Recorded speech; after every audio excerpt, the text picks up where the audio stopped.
Olá, sejam todos muito bem-vindos. Eu sou Fernanda Herter, terapeuta ocupacional, e esse é o Sensorial Pod, um podcast feito por quem estuda e entende de integração sensorial, para quem quer conhecer um pouquinho mais sobre esse universo. Esse é um projeto de conscientização. A gente quer que as pessoas saibam da importância das sensações para o desenvolvimento e também do quanto as dificuldades sensoriais impactam na nossa saúde mental, no nosso desempenho, na construção de habilidades. Esse é o nosso episódio 6, ou seja, você precisa conferir os episódios anteriores para aprender um pouquinho mais com a gente. E hoje eu convidei a doutora Lisiane Mota, psiquiatra infantil, para conversar com a gente. Confere, olha só que legal. Muito bem, Lisi, muito obrigada por ter vindo. E eu queria que tu te apresentasse para o pessoal, falasse um pouquinho de ti, para o pessoal te conhecer. Então, já disse que eu sou psiquiatra? Sim. Então, meu nome é Lisiane, eu sou médica, sou psiquiatra infantil e sou mãe do B, que é uma criança com transtorno do espectro autista. E foi onde eu entrei nesse mundo. Neste universo, né? E no universo tanto da atipia quanto da integração sensorial. Sim. E passei a entender e estudar e ver a importância da gente pensar sobre isso, falar sobre isso, pelo impacto que tem nas nossas crianças. Sim, antes de iniciar a tua trajetória nos transtornos de desenvolvimento, tu trabalhava num hospital e tu não tinha tanto contato assim com essas questões, né? Nenhum. E aí a vinda do B foi que me jogou nesse mundo. Sim. Eu já tinha feito medicina, já tinha feito psiquiatria, já era psiquiatra trabalhava infantil. Com saúde mental. Era psiquiatra infantil, fiz um mestrado em transtorno de humor bipolar na infância. Tinha trabalhado em emergência psiquiátrica, trabalhava numa internação e coordenava um ambulatório de psiquiatria infantil, na residência de psiquiatria infantil. E aí veio o B e girou 180 graus. Mudou tudo. Na verdade, quando eu pensei em te convidar, Lise, foi porque eu acho que tu tem uma trajetória de vida que é capaz de ensinar as pessoas com a tua experiência de vida sobre diversos pontos. Um deles enquanto mãe, outro enquanto uma psiquiatra que trabalha com transtorno do desenvolvimento e outro enquanto uma pessoa que vive algumas situações sensoriais importantes para a tua vida. Tá, primeiro eu queria conversar contigo, pedindo que tu nos conte sobre quando tu recebeu o diagnóstico do B, primeiro ponto. Tu recebeu o diagnóstico de que ele era uma criança com transtorno do espectro autista. Sim. Até ali tu nem imaginava que existia um universo sensorial em torno desse diagnóstico. Não, sabia, mas eu ligava muito as questões sensoriais à estereotipia. Né? Então, para mim, isso era sinônimo, assim. Até porque no DSM-5, que foi lançado em 2013, né, a gente passou a ter esse critério como um critério diagnóstico, Sim. que antes a gente não tinha. Então, nós ficamos, de uma certa forma, mais atentos a isso, mas... Não sabia o quanto significava isso. Não tinha noção do impacto e de todas as formas que as questões sensoriais podem se manifestar. Né? Então, umas questões sensoriais era a criança que anda na ponta do pé, a criança que faz flapping. Não tinha noção do quanto Sim, tudo isso... Do que representava. Exatamente. E no momento que tu recebeu, que eu fui, na verdade, uma via para isso, porque tu trouxe o B para mim, para avaliar, né? E foi quando a gente se conheceu, alguns anos atrás. 5 anos atrás. Quando tu recebeu o diagnóstico e ficou sabendo, né? Teve consciência do que representava isso. O que mudou do teu olhar para o desenvolvimento do B, primeiramente? Depois, para a infância como um todo? Acho que primeiro foi entender o que aquilo significava no B ali como sintoma. Né? Então, o B era uma criança que girava muito. Né? Ele tinha aquela coisa do girar, e eu brincava até que quando ele chegasse na adolescência ele ia usar tóxicos, porque ele gostava do barato, assim, né? Dessa busca de girar. Ele era uma criança muito agitada, que corria de um lado para o outro. Um corpinho que não parava. Um corpinho que não conseguia parar, né? Então, tanto que eu achava que o B era o meu filhinho TDAH, porque tem um pai com TDAH, tem uma história de transtorno de déficit de atenção e hiperatividade na família, né? E eu achava que era isso, né? É a tal da hiperatividade, que, aliás, é uma coisa muito comum, né? As famílias chegam falando da hiperatividade e mesmo nas crianças com diagnóstico de TEA tem uma super comorbidade com TDAH que muitas vezes não é, né? É um perfil sensorial e não que crianças com determinado perfil sensorial também não tenham mais chance de ter um TDAH comórbido. São né? diagnósticos que se conversam, né? Exatamente, né? A gente sabe disso hoje, né? Mas muitas vezes as crianças recebem um diagnóstico primeiro de TDAH por toda essa agitação psicomotora que é em função de um perfil sensorial, de alterações sensoriais. Então essa foi a primeira coisa. E ler o teu laudo foi uma das coisas mais desesperadoras no diagnóstico do Bernardo. Não assusta as pessoas. Gente, o laudo da TO é um troço assim... Não, um laudo bem feito de TO, né? Não é aquele laudo de 2 páginas, né? Sim. Mas a primeira vez que eu li assim, porque o sistema vestibular... Eu digo, o que é isso? Não é aquela prova que a gente faz para entrar na faculdade, né? E o próprio preceptivo. E foi assim... Um choque de... uma terminologia, uma nova vida. Tipo, parecia, nova concepção, uma nova perspectiva, né? E aquela época eu não fazia a apresentação dos videozinhos, lembra? Que ajuda muito a entender. Que hoje em dia a avaliação, ela também contempla isso, né? Para que os pais vejam e acessem, vendo o videozinho da criança numa determinada atividade, o que está acontecendo. Faça sentido. É um exemplo concreto, né? Não, a minha sensação é que eu tinha chegado na Turquia e não sabia falar turco. Assim, tipo, caí de paraquedas na Turquia, não faço a mínima ideia como é que a gente fala turco, como é que eu peço uma água. Sim. Mas fui aprender sobre turco. Fui estudar turco. Né? Não sei como é que é o nome da língua que se fala na Turquia, mas... Sim. Né? Fui estudar para entender que língua era aquela e como me comunicar com meu filho, como ajudar ele. Até porque eu acho que é muito angustiante pra gente como mãe, né? Essa coisa da agitação e da gente não conseguir parar a criança e... tinha coisas que eu me lembro, assim, por exemplo, o corte de cabelo. A gente agora estava numa supervisão, estava falando do corte de cabelo. Eu queria que doesse em mim como doía nele, né? Porque eu teria mais artifícios para lidar. Mais ferramentas para lidar com aquilo. Né? Então, eu acho que é muito doloroso pra gente, como mãe, ter algo ali incomodando tanto o teu filho e tu não saber o que fazer e tu não poder fazer nada na tua cabeça. E também ser uma situação que tu não pode privar ele, porque afinal de contas, uma hora tem que cortar o cabelo, tu até pode empurrar com a barriga, vai ter o cabelo comprido por um tempo, mas isso se aplica a outras situações, né? Tem crianças que não cortam unha. E não cortar o cabelo...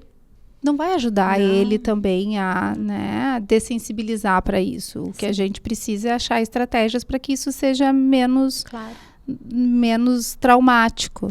A gente não pode privar eles das vivências a ponto deles não terem oportunidade de se desenvolverem.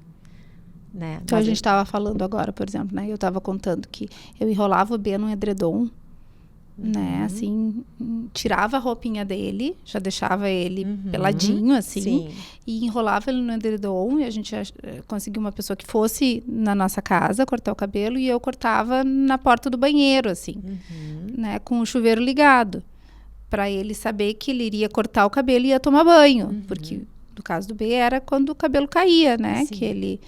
E aí a gente foi trabalhando dessa forma, até que chegou um dia que a gente conseguiu botar a capinha, não precisou mais o edredom, né? E aí a gente conseguiu sair da porta do banheiro para a sala, porque ele entendeu que ele teria esse caminho, né? E Lise, esse tipo de estratégia que tu ia escolhendo é muito do quanto a pessoa consegue entender sobre processamento sensorial e integração sensorial, né?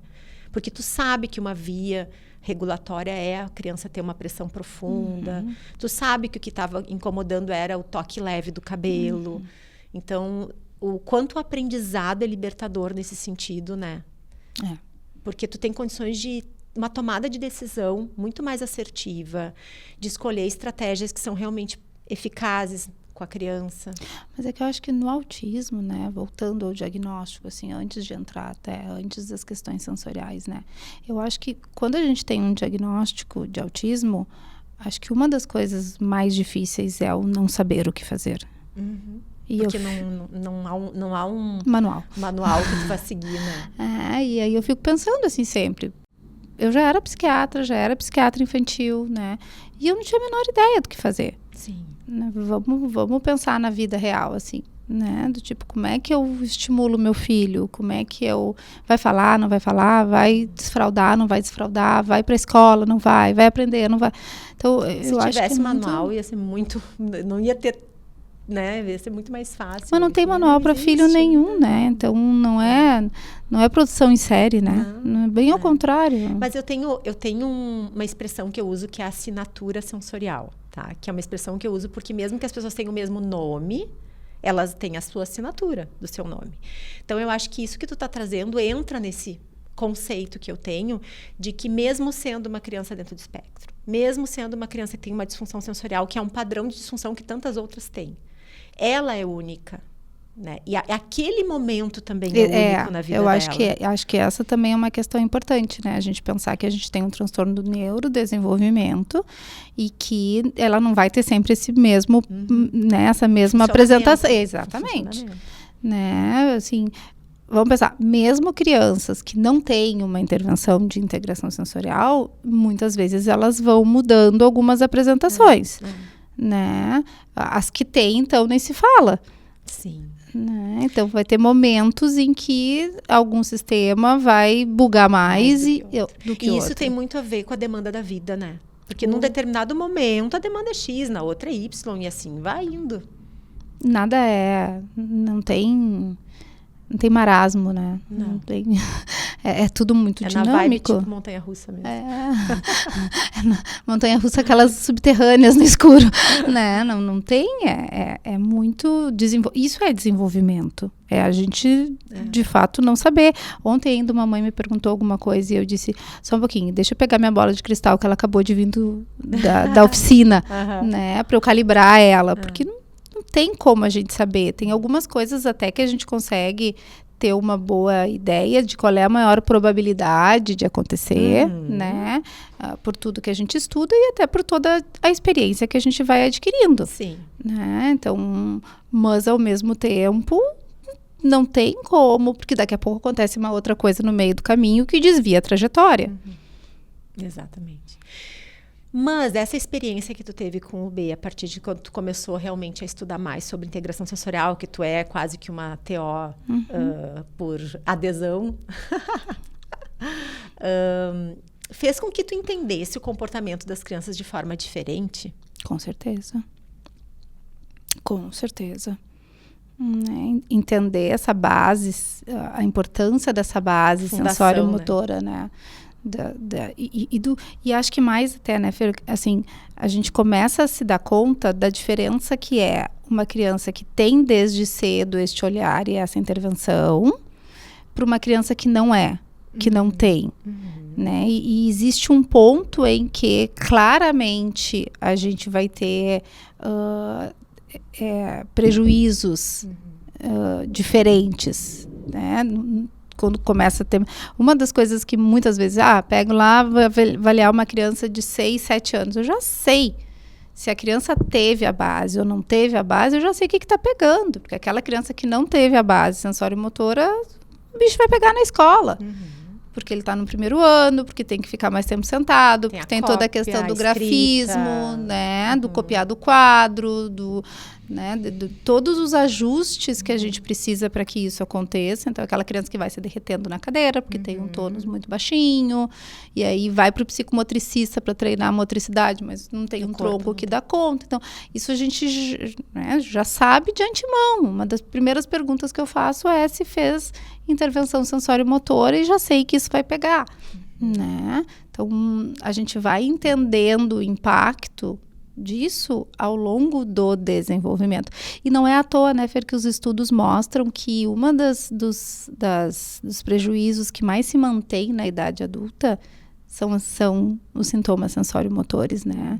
Os adultos do espectro, eles descrevem muito as questões sensoriais, principalmente as mulheres. E como isso impacta na saúde mental, né, Lise? Muito. É preditor de outros transtornos, né, comórbidos. Porque impacta, assim, vamos pensar numa menina autista, né?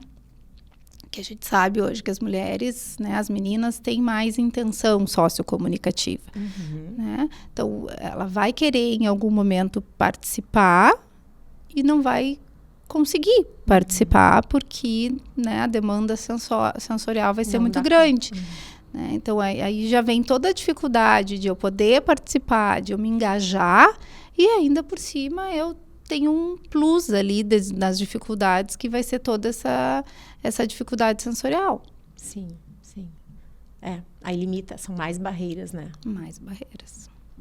E acho que aquilo que a gente vem falando também, né, que a gente vem observando em algumas crianças e falando do quanto experiências sensoriais traumáticas nos primeiros anos de vida, né, trazem também uma evitação maior, né? Uma memória sensorial traumática, ela é muito difícil de se desenredar.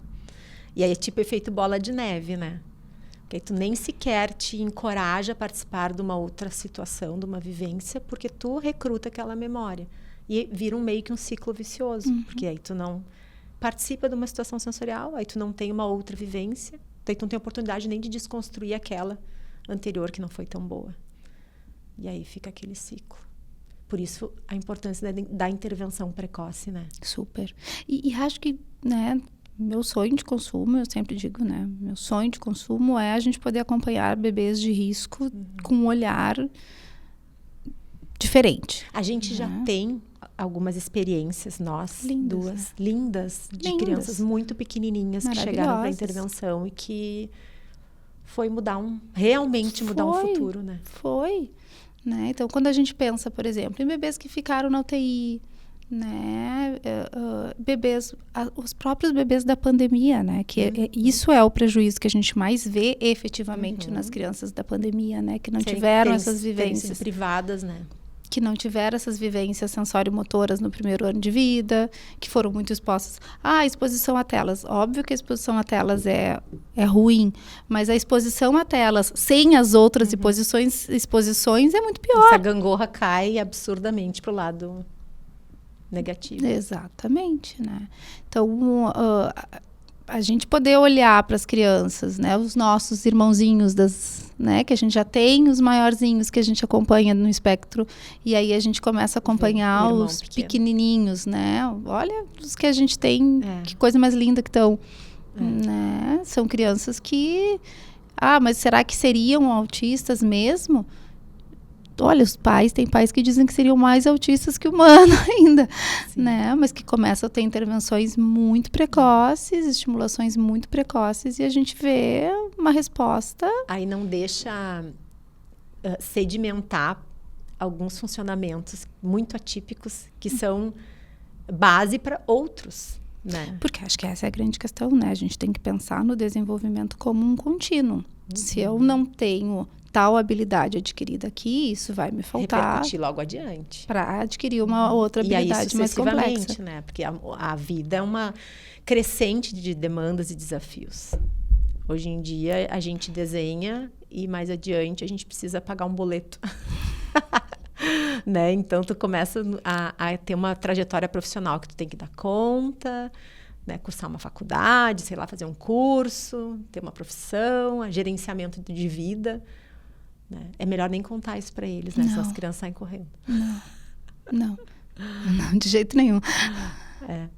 E na tua profissão, né? No teu cotidiano como psiquiatra infantil,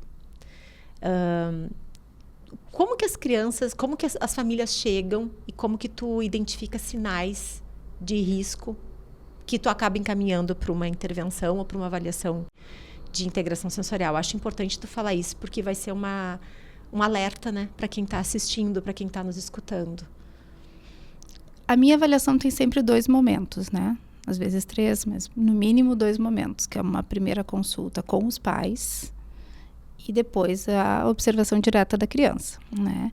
Então, nessa primeira consulta, eu digo sempre que é para a gente alinhar a linguagem, né? Temos que falar a mesma língua. Tá. E aí é onde eu começo a perguntar, onde eu pergunto ativamente, né? De sintomas, de sintomas que possam me acender a luzinha, né? Então, eu vou falar de corte de cabelo, de corte de unha, de agitação, se evita alguma textura. Mas a maior demanda, geralmente, não é essa, né, que chega para ti. Geralmente tem a ver com comunicação, com interação. Geralmente, as crianças chegam pelo atrás de fala. Tá. Maioria das crianças. Às vezes as famílias nem têm a consciência dessas questões que tu está perguntando. Tu sabe que hoje, geralmente, assim... Já tem hoje as pessoas, elas já vêm com uma ideia do TEA, assim, né? Elas já me procuram porque acham que o filho pode estar no espectro, né? Então, a gente já tem aí, acho que hoje a gente tem muito essa informação, inclusive dizem que é um super diagnóstico, né? Então, que nós somos uma indústria de diagnóstico, né? Então, hoje as pessoas já procuram mais, né? E eu sempre digo, quando chega bebês, né? Eu sempre digo para os pais, assim, é muita coragem trazer um bebê para avaliação, né? É muita coragem. Sempre que vem os pais com um bebezinho, né? Então, eu sempre começo numa primeira consulta fazendo toda essa psicoeducação mesmo, né? De explicar que a gente tem ali um sistema sensorial, então, de como é que é. Porque também as pessoas ligam muito a questão do sistema sensorial ao toque. Né? Ele não gosta de abraço. A maioria das nossas crianças adora um abraço apertado. Apertado, né? Né? Adora um abraço, quebra a costela, porque... achar o ossinho. Dá a sensação, dá ali a propriocepção que ele não tem. Que eles precisam, né? Então, mas ele é muito carinhoso, né? Ele adora o abraço, né? Então... A maioria das pessoas liga o sistema sensorial, né? Significa, né? Com afeto, e o inverso contrário também, né? Aquela coisa estereotipada do autista que não gosta de abraço, que fica num cantinho, que não olha nos olhos, que não, né? Então, é esse o combo. E aí eu vou falando das outras coisas. Então, alimentação, se tem alguma textura na alimentação que evita, né? Na vida, areia, massinha. E não tem muito aquele papo assim, mas eu era assim quando eu era criança. Muito, mas aí a gente já diz pro pai. Poxa, assim, olha aí. Olha só, não pensa que tu vai vir aqui e vai fazer uma avaliação e ganhar 2 diagnósticos, né? Depois a gente olha para... Ontem eu ainda disse para um pai, eu digo, tu quer muito que eu te avalie, né? Tá, vamos combinar de eu te avaliar. Ele se matava rindo. Não, mas é que às vezes isso é uma desculpa também, do tipo, mas tá tudo bem. Eu, quando era criança, eu também não precisava Mas essa na areia, geralmente né? é uma desculpa da sogra. Mas ele era assim, ele só falou depois dos 4 anos. A avó da criança. A avó da criança, no caso. Geralmente não é uma desculpa, né? Sim. Então, às vezes acontece, né? É raro, mas acontece muito. É raro, mas acontece muito. Porque a gente sabe também, né, que o TEA, ele é um transtorno geneticamente herdado, né? A gente tem ali os nossos copinhos com genes que chegam... A teoria dos copinhos. Que a gente tem uma sobreposição maior que enche o copinho e aí todos outras coisas que a gente ainda não sabe tudo, né? Mas dos fatores ambientais. Uma coisa que eu acho muito, sabe? E que eu vivi no B e que eu vejo muito nas nossas crianças são as questões de otite de repetição. Aquelas crianças que ficam com uma efusão, né? Que ficam com uma aguinha ali no ouvido. E que interferem tanto no processamento auditivo quanto vestibular. Exatamente. De movimento. Quero B. E que são vários nossos, né? E que aqui no nosso... clima maravilhoso, né? E que eu escrevo lá uma cartinha para os otorrinos pedindo para, pelo amor de Deus, botarem um dreno logo, porque as crianças começam a intervenção com uma efusão ali no ouvido que está impactando diretamente. Porque se é uma criança com desenvolvimento típico, isso não faz tanta diferença. A criança tira de letra. Agora, se é uma criança com um desenvolvimento atípico, que tem questões relacionadas ao TEA, que tem questões... ou não tanto ao TEA, mas a questão da interação, quer dizer, não vai ouvir tão bem, comunicação. Se eu não ouço também, né? tem todo um prejuízo aí, vai ter todo um prejuízo na questão da aquisição da fala mesmo. Exato. Né? E é isso que a gente já é mais difícil, porque existe ali uma dificuldade de planejamento motor, existe uma dificuldade de organizar a respiração para a fala, já existe um interesse, às vezes, não tão grande na interação do outro. É que sempre que a gente fala em desenvolvimento, a gente tem que pensar primeiro em fatores clínicos, né? Em fatores médicos, clínicos. Fisiológicos, que possam estar impactando. Tá. Então, é por isso que crianças com atraso de desenvolvimento precisam, por exemplo, da avaliação do otorrino. Sim. Né? Porque eu preciso saber como é que está esse processamento auditivo, agora como é que está o processamento visual, né? Assim, ir pro oftalmo para ver se enxerga direitinho, né? Então, a gente precisa avaliar clinicamente, porque essas questões, elas vão ter um impacto. Sim. Então, uma criança que tem uma adenoides hipertrófica, que dorme de boquinha aberta, que ronca, que é um respirador bucal, isso vai ter um impacto no sistema sensorial. Super. Não tem como não ter. Né? E aí, se é uma criança que tem um transtorno de integração sensorial, não adianta ir para TO 5 vezes por semana se a criança está... A pressão, né?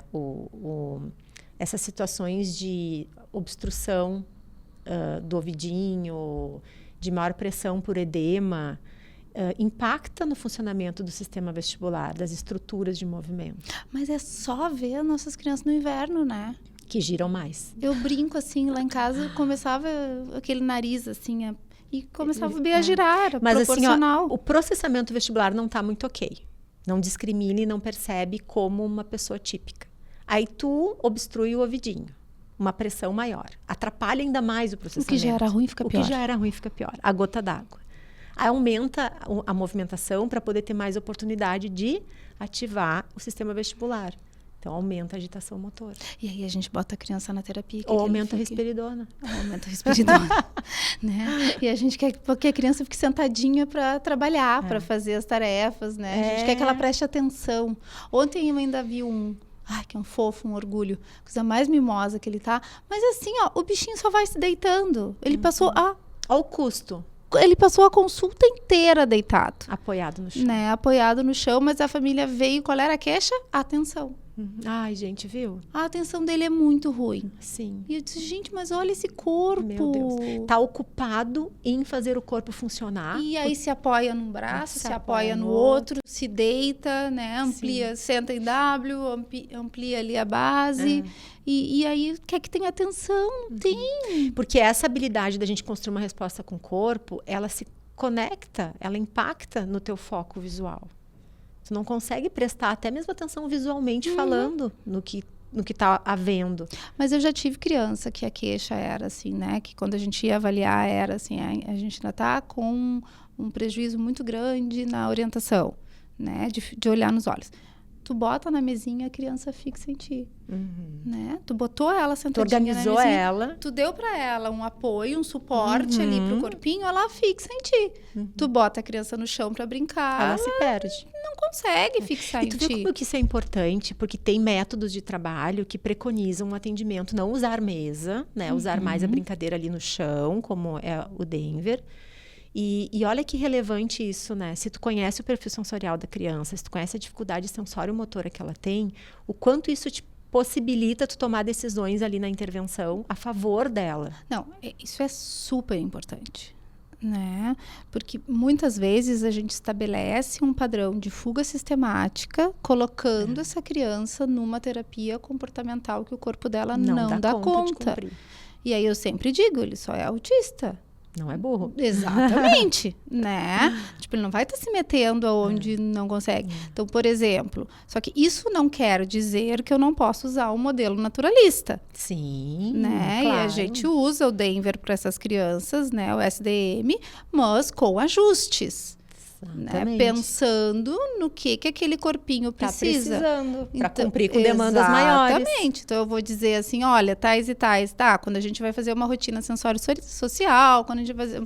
Ok, vamos brincar com ele no chão, vamos não sei o quê, porque ele pode se atirar, ele pode se deitar, ele pode tudo isso. Agora, determinadas habilidades que eu vou trabalhar e que ele precisa de mais atenção, que ele precisa dessa troca de uma forma diferente, eu vou trabalhar na mesinha mesmo, no modelo naturalista. Sim, não tem nenhum problema nisso, né? Não preciso colocar ele na mesinha e trabalhar dentro de uma estrutura que né, dá para fazer. Sim. É muito olhar a criança, né? Exatamente. Olhar o indivíduo. Isso é maior do que o método, né? E é por isso que os planos, eles são, né, individualizados, pensando para aquela criança, naquele momento do desenvolvimento. E aí, quando eu faço isso, eu penso nesses ajustes. Né? Então, eu gosto muito de reunião com TO e com físio e para entender esses ajustes. Então, tu é uma profissional muito a favor do trabalho em equipe, né, Lizzy? Nem sabe que... quando a gente aprende a trabalhar com equipe, quando a gente começa a trabalhar em equipe, a gente nem consegue entender como não, né? É difícil entender como não. Porque essa troca, esse pensar junto, cada um na sua área, né? E de uma certa forma eu sou a pessoa que posso fazer essa costura. Tu é a síndica, né? Eu sou a síndica do galera. Então, assim eu sou a pessoa que posso fazer essa, né? Que posso fazer essa costura, que vou, né? Tá, mas então me diz, que nem tu avaliou uma criança, eu sempre te pergunto, tá, mas qual é a tua indicação? Quantas vezes tu precisa? Né? E vamos tentar fazer isso, nem sempre a gente consegue, porque existe um mundo real e um mundo ideal, né? Então, tipo, ontem mesmo estava vendo um nosso que precisa aumentar tal coisa, mas para isso vai ter que diminuir tal coisa, né? Então, então vamos fazer o seguinte, vamos fazer um intensivo agora, né? Para ver se depois a gente pode diminuir uma vez de físio para manter 3 vezes de TO, né? Então, vamos levar isso para a gente discutir para ver da possibilidade. Meu plano foi esse, vamos ver se a Simone e a Fernanda concordam, né? Da gente poder, então, fazer o intensivo agora e depois, quando começar, vai para uma escola grande, vida de menino grande, de ter mais horas, né? A gente vai ter que reajustar toda a agenda, que é um horror, né? Isso é outra coisa. É um horror. A gente fica numa... a gente, na verdade, tu quer todas as oportunidades que ajudem aquela criança a se desenvolver, né? Tu quer ofertar a família, a equipe, todo mundo quer. Mas, ao mesmo tempo, a gente fica numa corda bamba, né? Porque tu não quer passar do limite que a criança é capaz de dar conta. É que não é nem querer, né? Não dá pra passar, não né? dá. A gente erra, e a gente errou com o B algumas vezes. Mas tá aquela coisa de recalcular a rota, né? De recalcular a rota. E eu brinco sempre, a gente pega empolgamento, né? Porque, tipo, o B bichinho vai respondendo, vambora. Tu tá feliz, faceiro ali, né? Porque ele tá dando conta. Só que é isso, ontem eu ainda falei exatamente isso. Eu não quero que ele dê conta, né? Eu quero que seja confortável. Até porque a gente tem que pensar que as nossas crianças, elas fazem terapias por muito tempo, né? Parece que o B vai ter alta da TO um dia, gente. Com 18 anos. Né? Depois eu quero que tu conte um pouquinho sobre então, assim, as nossas crianças, a terapia, ela tem que vir como algo da vida. E para isso, elas não têm que dar conta. Elas têm que se sentir confortáveis dentro desse processo e entender que esse processo é o que vai ajudar eles a se desenvolverem. Claro. Né? Porque eles vão crescer. E vão entender que aquilo ali, né? E o B já perguntou várias vezes por que os amigos não fazem terapia, por que ele faz tantas terapias. Agora ele tá numa fase mais tranquila com isso, porque ele já entendeu. Agora, ao contrário, ele leva as demandas para terapia, né? Sim. Que ele queria comer de garfo e faca. Exatamente. Né? Ele falou para mim ontem, quinta. Terça. Acho que foi. Não sei se foi essa semana passada, que ele já tinha aprendido. Então, ele não quer mais treinar. Né? Ele quer usar agora o atendimento para outras coisas. Então, ele mesmo gerencia, e não é no sentido de fuga, é orgulhoso de si mesmo. Não, a história do garfo e faca foi muito dele, assim, que ele queria comer de garfo e faca. Eu disse, então, tu leva isso para as meninas da TO. Aí ele levou. Sim. Aí virou um plano, né? Virou um plano, virou uma habilidade, um objetivo da terapia dele, né? E sim, o B tá com 7 para 8 anos, a gente também tem que começar, né? Uma criança que hoje é nível 1 de suporte, então, que precisa também escolher aquilo que quer aprender, que é importante para ele. Né? Inclusive, o mais bonito do processo do B é que agora, a partir desse projeto de fazer o tal do álbum das sensações e que ele consiga se dar conta do que ajuda e o que atrapalha e quando usar o que ajuda, né, de sensação. ele começou a levar isso muito para a vida, né? Tu grava os videozinhos, tu conta para mim. E eu acho isso muito bacana. Eu queria que o pessoal soubesse desse processo. Porque tem a questão do aniversário, lembra? Que ele queria ir. E que aí, foi um horror. E que aí primeiro ele se deu super mal. Aí depois se deu conta que tinha passado o limite. Aí que ele precisava de regular os cucos. E isso era com propriocepção. Eu não lembro a história direito, tu lembra? Não, a história é que ele tinha um aniversário de tarde no Barra. E a gente achou que era no fliperama, né? Que tem um troço lá.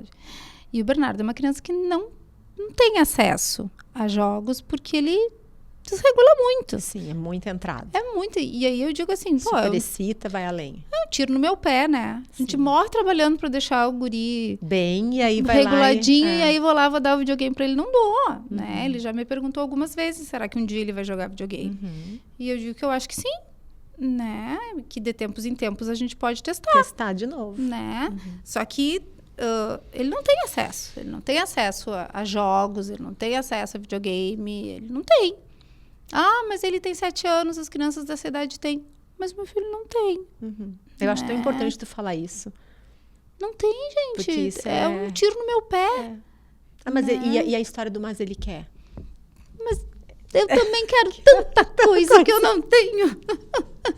Né? Exatamente. Quantas coisas tu quer e tu não tem? Não, e outra coisa, o poder de decisão, afinal, é de quem? É de quem tá ali. Não é de uma criança, né? Não, isso é uma decisão do adulto. Do cuidador. Né? Isso é uma decisão do adulto. Então, não vai ter. Né? Mas aí ele chegou lá na festa e era. Não, aí ele levou pra TO, né? Sim, pra poder saber o que ele ia poder fazer pra se ajudar. Porque eu disse assim, filho, eu acho que essa festa é num fliperama. E ele, o que é um fliperama? Ah, amor. Né?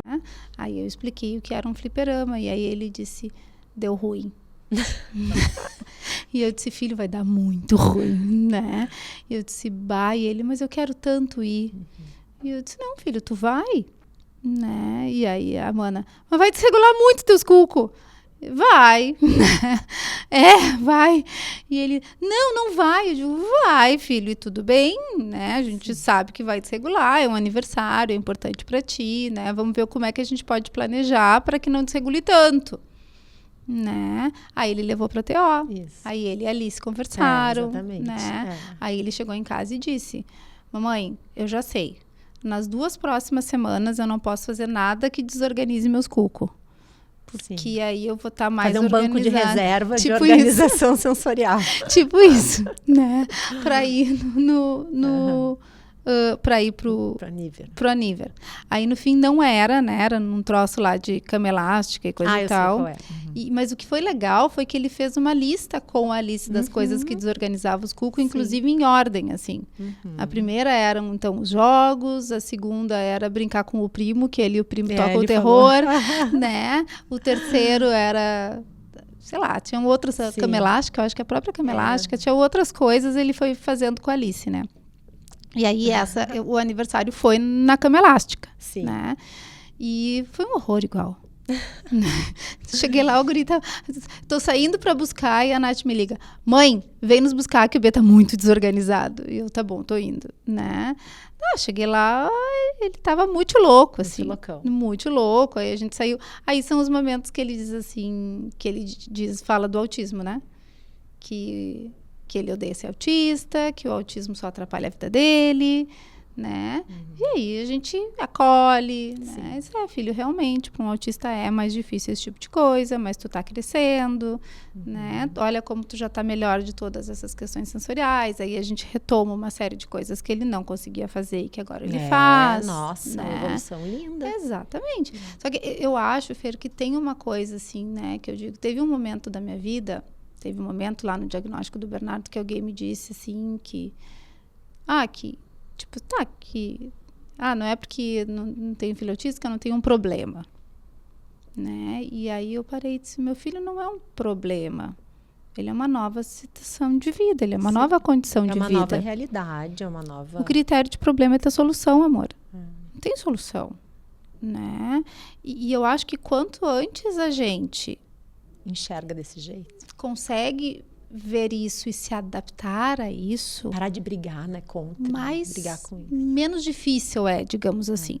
Então, por exemplo, por muito tempo, a gente não saía de casa à noite. E hoje ainda, para nós sairmos de casa à noite, tem que ser algo assim... Muito relevante. Muito relevante. Sexta-feira, então, de noite, não vou a lugar nenhum. Mesmo, às vezes tem um aniversário sexta de noite. Nossa, tem que valer muito a pena. Né? Tipo, domingo de tardezinha, domingo de noite. Não. Né? Então, mas por muito tempo a gente não saía de casa à noite... Porque eu precisava manter uma rotina, eu precisava manter uma rotina de sono, né? E mesmo assim, a nossa vida passou a ser muito planejada. Tipo, vamos sair de férias? Ok, a gente viajava de férias. E nas férias a gente tinha rotina. Sim. Porque é importante. Talvez isso seja difícil de algumas famílias conseguirem ter, né, essa consciência, né? É que vem de uma cultura que a gente também já tem, de que os filhos têm que se adaptar aos pais, né? A gente tem muito essa cultura, assim, né? De ter filho e o filho entrar no ritmo dos pais. Então, isso já é uma coisa...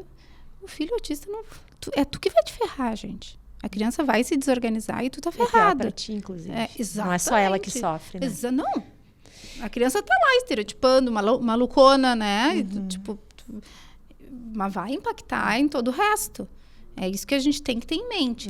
As nossas escolhas do que fazer, de como fazer, de onde fazer, vão sim impactar nos nossos filhos. E na gente também, isso volta. Não dá para ir na festa, no supermercado, na casa da tia, no mesmo dia. Não dá. Sim. Vai dar ruim. E isso aí já entra também numa discussão que eu trago muito, Lise, sobre a gente olhar o funcionamento sensorial da pessoa, do indivíduo e respeitar. Porque existe um preconceito, as pessoas colocam nomes, né? E que a criança é mimizenta, que a criança é mal educada, que a criança é isso, que a criança é aquilo. E não olham que é uma dificuldade que vai além da criança ter um poder de escolha e se autogerenciar, né? E às vezes até além do próprio desejo. A gente quer fazer algo e não consegue. Mas, Fer, mesmo aquilo que a gente está falando, né? Mesmo num processo, por exemplo, de terapia comportamental... Tá? É muito comum eu pedir para participar de uma supervisão, para olhar os vídeos, para discutir junto. E aí eu tenho uma criança fazendo fuga sistemática, por exemplo. Sim. Tá? Ele está fazendo fuga de demanda. Aí tu vai olhar algumas demandas e são demandas que naquele momento ele não consegue cumprir. Além do que ele é capaz. Estão além do que ele é capaz. Né? E aí... estabelece esse padrão. Existe uma discrepância entre o funcionamento sensorial e cognitivo, muitas vezes, né? Então, a criança até poderia dar conta cognitivamente falando, mas que sensorialmente a base de funcionamento dela não está madura para aquilo. O que me preocupa muito nas crianças que a gente vai fazendo isso, assim, né? De a gente exigir o que o sistema, o corpinho dele não está dando conta, é que principalmente as crianças que têm uma boa cognição vão ficando ansiosas. Gera sofrimento. Porque a criança, ela quer te entregar o melhor dela. Sempre, ela quer te agradar. Né? Ela quer te entregar o melhor. Né? As nossas crianças que fazem intervenção precoce, que vêm de um modelo naturalista, onde o reforço é justamente essa troca, né? Tudo que ele quer te mostrar que ele consegue, que ele faz, que ele vai. Né? E aí eu tenho uma cognição que me permita me dar conta que eu não consigo, vai gerando uma ansiedade. Não é à toa que a ansiedade é a comorbidade mais comum que a gente tem no transtorno do espectro autista. É verdade. Enfim, não é fácil. Mas, nessa trajetória, teve ainda mais um plus na tua vida, né? Que tu conseguiu te deparar com situações sensoriais vivendo na tua pele.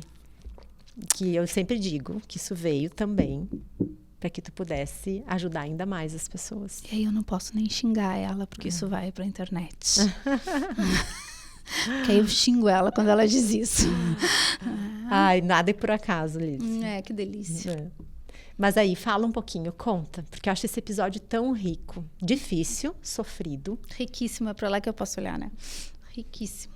Mas gente, escuta essa. Então, Eu era uma pessoa com uma má formação, era uma formada, culpa da minha mãe. Né? Culpa da minha mãe. Freud explica e sempre é culpa da mãe, né? Eu tinha uma má formação arteriovenosa e eu não sabia, né? E aí eu tive um AVC hemorrágico, né? Fiz Nos matou de susto. Afoguei meus neurônios, né? Em sangue, assim, fez... E só que eu sou muito inteligente. Eu sou muito inteligente. Eu tive isso no melhor lugar. Eu tive isso dentro do hospital. Detalhe, eu não trabalho nesse hospital, né? Mas eu tive um AVC dentro do Hospital de Clínicas de Porto Alegre. Eu consegui... Em tempo recorde ser atendida. A proeza de ter um AVC... No melhor lugar do mundo. No melhor lugar. Dentro... A gente estava fazendo uma discussão de um caso que não é o que eu trabalho. Né? É tudo muito sensacional. É assim. tudo muito Deus. Essa história é muito sensacional, porque eu trabalho com intervenção precoce, eu tenho uma formação internacional, fui a 7ª médica do mundo a fazer uma formação internacional no modelo de intervenção precoce. E lá estava no hospital discutindo um caso que não era de um menino grande, né? Que então estava com 12 anos, que não é o que eu faço, né? Que a gente internou para fazer um protocolo de extinção de comportamento, de um comportamento autolesivo, né? E eu estava lá. E lá pelas tantas? Discutindo o caso. E reza a lenda, porque graças a Deus eu não me lembro de nada, né? Mas reza a lenda que eu comecei a me sentir mal, dizer que eu estava com sede, que eu estava desidratada. E saí da sala, e aí desmaiei, convulsionei, né? E acordou numa UTI. Acordei numa UTI, tentando entender o que tinha acontecido. Louca de medo de ter perdido o penso. Eu só pedia para não me deixarem perder meus pensos. Meu marido disse... Eu não tô burra, né? Meu marido disse que a primeira coisa que eu disse foi: tu não vai te separar de mim se eu ficar burra, né? Ai, credo. Diz ele que disse que não, né? Eu já avisei que eu me separo, que eu só casei com ele porque ele é inteligente. Se ele ficar burro, eu me separo. Ele que se cuide. Né? Então, e aí, disse que era só o que eu dizia. Disse que quando eu não tava com dor, eu era divertidíssima na UTI, que era só o que eu dizia, assim, que sim, porque na verdade tu trabalha com o teu raciocínio, não? Acho que teu maior medo... Eu me lembro muito de tu falar isso, que teu maior medo era tu não seguir a tua missão. Gente, se eu não pudesse trabalhar, eu acho que eu... Nossa, eu acho que eu ia enlouquecer. E foi, né? Foi o período que eu enlouqueci, assim, porque aí... Porque aí depois... Né, isso foi o AVC hemorrágico. Depois teve a segunda parte da história. Teve a segunda parte da história. Porque aí eu fui pro Moinhos para fazer a embolização da má formação, né? Fechar lá os vasinhos. E aí, nessa embolização, eu tive um segundo AVC. Dessa vez isquêmico, que foi que me ferrou. Né? Que foi que a Fernanda, te salvou, mas que foi a Fernanda adorou. Essa é a parte que a Fernanda adora. Né? Que te salvou, amada, mas que tem uma sequela aí. Né? Então, aí, do AVC hemorrágico é que deu o probleminha, né? E aí, quando eu voltei para casa, enfim, fui fazer físio, todo mundo me dizia que eu tinha que ter paciência, que ia demorar para eu voltar a trabalhar, e aquilo, acho que foi a coisa mais desesperadora, assim, foi muito mais difícil do que ficar na UTI, foi sério, esse processo. Essa fase, né, todo mundo acha que o pior foi estar numa UTI, não, gente, eu fui muito bem cuidada na UTI, o pessoal, assim, da UTI era maravilhoso, não tinha nada não tinha difícil. Mas aí tu dizia que tu não sentia, né, a tua... aí no AVC a tua isquêmico, mão, teu lado. O AVC isquêmico foi interessante, porque assim, eu me lembro, assim, da hora que me trouxeram, porque eu tive um AVC e ninguém, né, as pessoas ainda não sabiam. Sim, na verdade ninguém sabia. Né, nem sabiam. E aí, eu me lembro da cara da minha mãe, pobrezinha, quando veio a comida, assim, e eu não conseguia coordenar o garfo e a faca. Não, meu filho aprendeu mais rápido do que eu. Né? Eu não conseguia coordenar o garfo e a faca. E eu me lembro da cara de desespero da minha mãe, assim, me olhando. Porque eu não conseguia coordenar. E aquilo era novo, né? Do tipo, não tinha aquilo ali antes do procedimento, né? E aí a gente estava ainda sem entender o que tinha acontecido. E chegou a fisioterapeuta para fazer a fisioterapia. E aí eu desci com uma certa dificuldade da cama, o que também... né, foi difícil organizar o meu corpo para descer da cama, mas aí a fisioterapeuta me ajudou, então não pareceu tão difícil. E a gente foi caminhar no corredor e ela me disse, no final do corredor, tu vai dobrar à direita. Eu sabia o que era corredor, eu sabia o que era final e eu sabia o que era direita. E quando chegou lá, eu não conseguia organizar o meu corpo para dobrar à direita, assim. Gente, aquilo foi muito desesperador, assim. Foi, né? Isso é uma disfunção proprioceptiva. Então, olha que bonito, né? E aí, assim... Que aí impacta no planejamento motor. Olha, que lindo. Como fazer aquilo que a minha cabeça diz que eu vou fazer. E eu sei o que é, só que o meu corpo não... E aí tu pensa que eu não tinha perdido os pensos, né? Meus pensos estavam tudo lá. Aí foi quando eu liguei pra Fernandinha e disse, deu ruim, né? Eu perdi propriocepção. Na hora eu disse pra fisioterapeuta, né? Eu olhei pra ela, assim, porque aí eu me dei conta que eu não sentia direito o meu braço, mas eu não tinha perdido força, E tu tinha a sensação tátil, né? Eu tinha a sensação tátil, mas era diferente, porque eu tinha a sensação tátil, mas ao mesmo tempo eu não sentia ele. Era como se ele não tivesse ali direito, assim, né? Mas aí quando eu tocava, eu sentia, que existia, né? Mas ao mesmo tempo doía, né? E dói as carnes. Eu entendi o que os pacientes toda a vida disseram, doutora, dói as carnes, né? Que dá dor nas carnes, assim. E aí eu olhei pra fisioterapeuta e disse, eu perdi propriocepção. E ela me olhou com uma cara do tipo, quem é você? Oi? Né? A fisioterapeuta me olhou com uma cara, assim, tipo um ponto de interrogação, né? E teve o sistema visual também, né? Aí, que foi que ferrou mais ainda, né? Porque as propriocepção a gente dá um jeito de ter, assim, né? Não, e assim, ó, o sistema visual, ele é compensatório para propriocepção. Quando tu não sente muito o teu corpo, tu olha para ele. E daí tu tem uma entrada visual que organiza, que ajuda, que é compensatória. A entrada visual ficou desorganizada. Ai, meu Deus, ralou total. Né? Porque aí o AVC pegou a área occipital e temporal, que é uma área diretamente relacionada aos processos de integração visual. Sim. Né? Então, os meus olhinhos funcionam muito bem, obrigada. Né? Tipo, a minha via visual, assim, o meu olho todo... Sim. Tá tudo bem, né? Mas a maneira... Não é de estrutura visual, é de processamento. A maneira como o meu cérebro processa o que eu enxergo... É a legítima dificuldade de integração sensorial. Aí todo mundo virou cabeça de repolho de longe, assim, né? De longe todo mundo é cabeça de repolho, assim, né? É difícil reconhecer. Agora eu fui no congresso, passei tanta vergonha... Olhava as pessoas vinham me olhando e eu pensava, Jesus Cristo. E quando falava era uma delícia, porque aí integra, daí tu reconhecia, né, pela voz. Aí olha a importância da gente agregar sensações, né? Total. Porque tu liga cré com lé, né? Daí total. Essa voz... É isso. Essa forma de olhar pra mim... Não, mas aí também era bom, porque aí quando a pessoa chegava pertinho, ela dizia assim, tu não tá me reconhecendo. Eu dizia, tu lembra que eu tive um AVC, né? Aí Leonardo me disse, meu marido me disse... Tu nunca foi bom em reconhecer as pessoas. Eu digo, mas agora pelo menos eu tenho uma desculpa. Não, e tu piorou. Não, eu piorei naquilo que eu já não era boa. Mas agora pelo menos eu tenho uma desculpa. Né? Agora eu posso dizer que, olha, não, eu tive um AVC, lembra? Então... E aí o AVC serviu para eu entender... Na pele do corpo. Na pele, porque não basta ser mãe de autista. Não basta ser psiquiatra, integração não basta sensorial. Ser mãe de autista, tem que viver plenamente. Não basta ter a Fernandinha na vida explicando as coisas pra gente. Alguém tinha que passar por isso, e segundo a Fernanda era eu, né? Porque se é pra ter uma sequela de AVC, vamos ter alguma que nos ensine, né? Alguma coisa, né? Pensa, né? Então, assim, não posso reclamar, gente. Não perdi os pensos, estão tudo aqui. E tá usando os pensos pra entender mais sobre a integração sensorial. E aí é incrível, porque aí eu me dei conta, a gente foi se dando conta do quanto, assim, a gente sabia que era ruim, mas a gente não sabia que era tão ruim, né, Fer? Por exemplo, essa questão do cansaço, que a gente ligava muito ao tônus, né? A gente falava muito das crianças hipotônicas, né? Do cansaço, do não sei o quê. Cara, é bizarro. O cansaço que dá, tu não ter a propriocepção sobre ti mesmo. Assim, ó, não é um cansaço, é uma exaustão. É como se fizesse assim...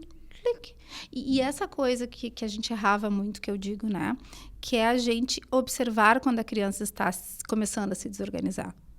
Quando a criança está começando a se desorganizar, o copinho tarde demais, já foi. Ou seja, um trabalho de precaução, exatamente. Prevenção. Então, é aquela coisa que a gente tem falado muito, assim, que as crianças, elas crianças com esse perfil, né, com transtorno de integração sensorial, com baixo registro, né, o cotidiano tem que ser organizador.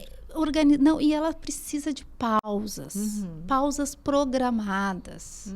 Não é esperar se desorganizar, é de fato entender o que ela vai dar conta ou não vai dar conta e lidar com isso previamente para que ela não se desorganize. Não se desorganize. Para que esse copinho não encha. Eu digo assim, essas crianças, elas têm um copinho, o copinho delas é de cachaça. É um limiar muito curto. De cachaça ou de tequila, aquele, sabe? Aquele pequenininho, não é o long drink lá. Não. Né? Não é aquelas taças... Bojuda, isso, grandona. Né? Não, é um martelinho, gente. É um martelinho, então enche muito rápido. Então, aí tu vê a importância da gente saber o que ajuda e o que atrapalha. Porque para determinadas crianças, determinadas sensações ajudam. Para outras não são aquelas. Então, olha a importância de uma investigação de funcionamento sensorial, de uma TO por trás, de um tratamento de integração, né, sensorial. Acaba sendo fundamental. Muito. Não, e fundamental para a gente pensar em estratégias. Agora a gente ainda estava, né, tava numa supervisão agora de um pequenininho nosso que está com uma alteração de sono. Primeiro vamos ajustar o sono. Mas ele começou a falar recentemente e ele tem dito que ele tá cansado. Viu? Tô cansado, né? E aí, tô cansado, pega as coisinhas E eu já acho dele. isso ótimo. Gente, porque podia estar mordendo todo mundo. sensacional. Podia estar jogando tudo longe. Fugindo das terapias. Né? Isso, fazendo fuga sistemática das Dando tapa nos terapias. outros. Não, ele pega e nomeia. Ele diz, tô cansado, pega as coisinhas dele e vai dormir. Só que aí ferrou, porque aí dorme na escola de tarde, aí não dorme de noite, dorme tarde, aí no outro dia já acorda cansado, e aí a gente vai ter que... Mas aí um passo de cada vez. Vamos ter que ajustar isso de alguma forma. Isso eu acho um dos aprendizados mais bacanas da integração sensorial. É tu te dar conta que existe uma sensação que é cansado. Né? Que existe uma sensação interoceptiva que é essa de precisar pausa. Isso a gente também ensina na intervenção. Foi tão bonito o B sábado, né? Porque eu tinha gravado o show do Imagine Dragons, que ele adora. Que ele só que era no meio da madrugada. Aí eu tinha gravado. Aí sábado de manhã a gente foi assistir, né? Aí ele sabe todos os álbuns, que álbum foi, qual é o número da música. Começa o primeiro acorde da música, ele sabe qual é. E aí ele diz, ele é tal álbum, de tal ano, de não sei o quê. E a gente estava ali assistindo o show, muito feliz, alegre, obrigado, não sei o quê. De repente, ele sumiu. E aí eu fui procurar ele estava no quarto lendo. E aí eu parei assim e disse, filho, tu cansou? Cansei. Porque mesmo na TV, o show é muito estímulo, né? É luzes, é som. Em outros tempos, ele ia começar a pipocar, né? Ele ia começar a pipocar, ele ia rodopiar, ele ia, né, ficar irritado, ele ia... Não, ele foi pro quarto ler, que é uma coisa extremamente organizadora para ele, né? E eu cheguei lá, ele estava lendo o Emocionário, assim. Amor. Né? E aí eu disse, filho, tu cansou? Cansei. Então tá. Então fica aqui lendo um pouquinho. Né? Como a cognição é importante, Lise. Apoia isso. Nossa. Porque às vezes tu trabalha regulação com uma criança, mas ela não acessa, porque ela não tem ferramentas cognitivas para recrutar isso, para autogerenciar, né? Nesse ponto. Mas aí somos nós pais que temos que fazer isso, né, Fer? Sim, corregular. Né? E vem essa coisa toda da corregulação. Pais e equipe, né? E os profissionais que trabalham com a criança. Exatamente. Mas na vida... Até que a criança aprenda isso... E aprende. Aprende. Lise, a gente está chegando ao final do nosso episódio. Eu quero te dizer que maravilha, eu ficaria aqui por mais umas 2, 3, 4 horas, porque eu acho que é tanta coisa bacana que tu tem para compartilhar. Nossa, talvez a gente tenha que fazer o 2. Deixa eu melhorar um pouquinho mais meus cucos, que aí eu tenho outras coisas mais legais para dizer. Mas eu vou encerrar fazendo um quiz, que já é de praxe fazer aqui no nosso Sensorial Pod. E esse quiz é para conhecer um pouquinho mais sobre o teu sensorial. Que medo, gente. É uma brincadeira. Mas o meu não é dos melhores. Não, então lá. Mas tu vai ver que é bem tranquilo. Música que acalma. Músicas me acalmam. Músicas em geral. Músicas em geral. Antes de ligar o carro, eu ligo o som. Mas e aí a gente tem várias playlists e a gente tem a playlist de cada momento. Então a gente tem uma que é bem legal, que é do café da manhã da família. Ai, que joia. Que é né, que sábado, domingo, quando a gente tá em casa, toma café da manhã junto, a gente ouve. Então tem o reggaezinho, tem Ed Sheeran, né, que o B adora. Então tem... Que o B agora diz que o Ed Sheeran é autista. Ele disse. Sério? Sério. Porque ele descobriu que cada álbum tem um... Padrão. Não, cada álbum tem um sinal matemático. Ah, meu Deus. Sério? Só falta a porcentagem, a raiz quadrada, segundo ele. Né? E aí ele chegou à conclusão de que o Ed Sheeran é autista. Comida preferida? Churrasco, sushi. Com gordurinha, né? Não? Mal passadinho. Mal passado, isso. Eu sabia que tinha algum detalhe. Acho que comida favorita, eu sou muito dos doces, né? Ai, uma bala de cupuaçu. Ai, eu adoro. E um vidro de doce de leite com Naprole me faz muito feliz. Ai, coisa boa. Comida odiada? Brócolis. Sério, até o cheiro, né? Não sei porque as mães gostam tanto que as crianças comam brócolis. Pra que brócolis? A minha mãe tentou me enganar a vida toda pra eu comer brócolis. Não consigo aquela árvore botar na boca. Pra mim, árvore é árvore, entendeu? Comida é comida. São coisas diferentes.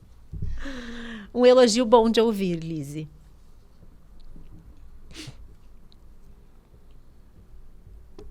Como...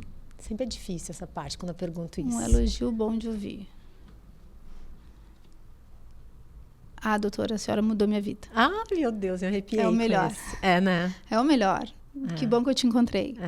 Como as coisas melhoraram depois que a senhora entrou no tratamento do meu filho. Ai, que massa. É a melhor coisa que tem. Ontem foi muito emocionante. Esse menininho que eu não via desde 2021.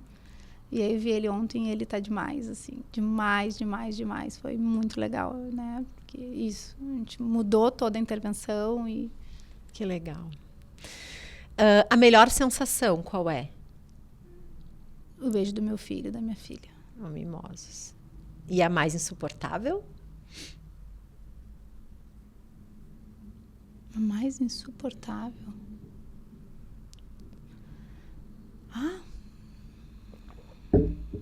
Tem uma sensação... Eu acho uma mais, né? Tem ruins. Isopor.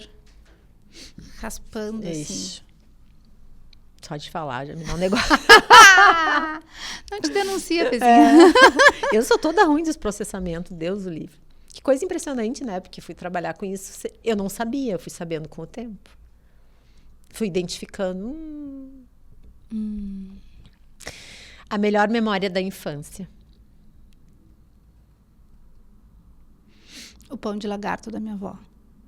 Como que é isso? A minha avó fazia um pão em formato de lagarto. Um para cada neto, que tinha feijão no lugar dos olhos. Ah, que bonitinho. É uma memória. E tem cheiro? Tem, a memória? Claro que tem. Viu? Tem um cheiro. É. E tem cheiro da minha avó também. Daí tudo se mistura, né? Essas memórias sensoriais afetivas, elas são muito potentes pra gente, né? Nos enchem de afeto, de calor. Muito bom. Mimosa, estamos encerrando, mas eu acho que antes de terminar, seria bacana você deixar uma mensagem para quem está nos ouvindo. Pode ficar bem à vontade de falar sobre o que tu achar importante. Eu vivo muito a teoria do meio copo, né? Então aqui, Fernanda, olha só. Aqui nós temos meio copo com um líquido muito precioso. Tem 2 jeitos de tu ver isso. Sim. Tu pode me dizer assim, poxa, Lizzy, eu queria o copo inteiro. Por que tu não deixou todo ele pra mim, né? Sim. Ou tu pode me dizer, Lizzy, que legal, obrigada, tu guardou meio copo desse líquido pra mim, né? E acho que se não fosse isso, eu já tinha enlouquecido faz bastante tempo, né? Então, eu hoje ainda estava falando assim, né? No meu meio copo cheio, eu fui ter um filho autista para salvar minha vida. Porque se eu não tivesse um filho autista, eu não teria atendido o João, eu não estaria no clínicas para ter um AVC. Sim. Né? No meu meio copo cheio, hoje eu atendo e ajudo muitas famílias e acho que nunca fui tão feliz profissionalmente, nunca me senti tão realizada e fazendo tanta diferença na vida das pessoas.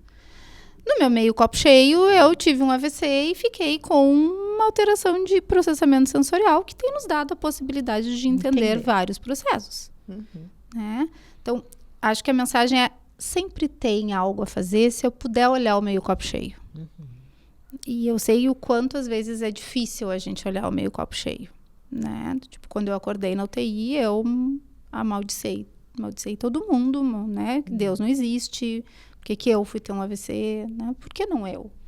Por que eu fui ter um filho autista? Quando eu tenho um filho autista, tu sabe, né, o Pedro? Então, não sei se o pessoal que está nos ouvindo todos sabem. E a doutora Niura que deu o diagnóstico. E aí eu fui levar ele para fazer um eletro com outra neuro. E aí ela me deu o retorno do eletro, a gente conversando, e eu perguntei para ela, mas por que eu? Mas por que o meu filho? E ela disse assim, por que não? E eu acho, Fer, eu vou te dizer assim de coração, tá? Eu não tive a fase do porquê eu. Porque eu acho que eu como médica... Sim, tu já dei tantos diagnósticos tão mais difíceis, sabe? E como psiquiatra infantil, então nem se fala. Nada é mais difícil do que tu dar um diagnóstico de um transtorno mental grave para uma criança, né? Para uma família, assim. Né? Ou tu informar para a família que aquela criança passou por uma situação de abuso. Nossa. Né? Então, tipo, eu vivi situações... Coisas tão graves, né, Lise? Que graves, isso não acaba perdendo, assim. Que, de uma certa forma, assim, o meu maior desespero, eu sempre digo e sempre vou dizer, era não saber o que fazer. Era não saber o que fazer para ajudar o meu filho, né, a se desenvolver. Era não saber o que era um sistema vestibular, o que entende? O que era para isso, quanto vale a gente ter pessoas com a gente, né? Nossa, sim, né? E isso é muito legal, porque no meu meio copo cheio hoje eu tenho uma equipe maravilhosa que a gente construiu a partir do B, né? Que a gente foi aprendendo a partir do B, né? Tipo, eu não saberia nada de tônus, eu não saberia nada de processamento sensorial, eu não saberia nada de... Agora eu tô na CAA lá, aprendendo a CAA, que é uma coisa muito bacana para as nossas crianças. Fundamental. Né? Então, assim, no meu meio, copo cheio, a gente fez muita coisa com isso. Né? Então, sempre tem muito a fazer. Acho que até as famílias vivem essa coisa dos 5 anos, né? Da neuroplasticidade. Gente, existe neuroplasticidade para sempre. Olha eu aqui. Né? Fazendo novas rotas, voltei a dirigir, né? Voltei a fazer muitas coisas que eu tive que parar por causa do AVC. Então, sempre tem muito o que fazer. Acho existe que vida após os 5 anos. Existe tudo, né? Existe vida sempre. Então, acho que o meu recado é sempre tem o que ser feito, né? Mesmo lá na Conchinchina, né? A gente tem casos aí do interior, do interior. Acompanha online e que, nossa, muito bacana. Que sempre tem o que fazer, sempre tem que né? fazer. Então, acho que acho que se é para deixar um recado é esse. Sim. Né? No nosso meio copo cheio sempre tem o que fazer. Muito legal. Então tá, pessoal, estamos chegando ao fim de mais um episódio. Esse programa, esse projeto é um projeto de conscientização. A gente quer que ele chegue a todos os lugares que precisam dele. Então, é uma informação que as pessoas que precisam têm que ter acesso, e isso depende de vocês também. Então, a gente está convidando vocês a entrar com a gente nessa vibe, vamos mudar o mundo, para um mundo mais justo, para as nossas crianças e pessoas que têm as suas fragilidades de desenvolvimento sensoriais. Então, compartilha, leva adiante essa ideia e a gente espera vocês no próximo episódio. Obrigada, Thalise.